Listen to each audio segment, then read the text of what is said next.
Serial सरू के आने वाले अपकमिंग ट्रैक में होगा बहुत बड़ा हड़कंप, क्योंकि वेद को बचाने के लिए सरू जान डाल लेगी अपनी बहुत बुरी तरीके से जोखिम में। जहां पे एक बहुत बड़ा सा लकड़ी का दरवाज़ा जलता हुआ जब वेद के ऊपर गिरता है तो सरू वेद को हटा के उसके नीचे आ जाती है, तो सरू की पूरी बॉडी खराब होते होते बच जाती है। तो दोस्तों, खुशखबरी की बात यह है कि सरू को डैमेज तो होगा लेकिन वो ठीक हो जाएगी, तुरंत हॉस्पिटलाइज किया जाएगा, उसे उसकी एक बहुत बड़ी सर्जरी होगी जिसके बाद वो ठीक हो जाएगी। लेकिन अब आएगा सरू का झूठ वेद के सामने, क्योंकि वेद को कामिनी बताने वाली है सभी लोगों के सामने कि ये जो लड़की है इसने झूठ बोला है, ये बजाज खानदान की कोई पोती वोती नहीं है, इसने सब कुछ झूठ बोला है और ये तुमसे झूठ बोल के शादी करती है। और यहीं पे वेद उससे शादी तो कर लेता है क्योंकि वो उसे इतना प्यार करता है, लेकिन जब वो उसे घर लेके जाता है तो वो उसे इतना नाराज़ रहता है कि उन दोनों की शादी की जो शुरुआत होनी थी, बहुत खूबसूरत शुरुआत, वो एक बहुत ही नाइटमेयर और बहुत ही बुरी शुरुआत की तरह होगी।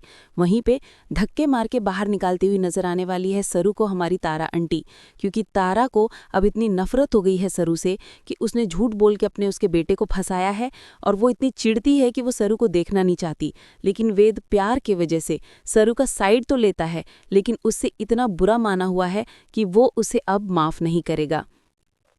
अब सरू वेद को कैसे मनाएगी?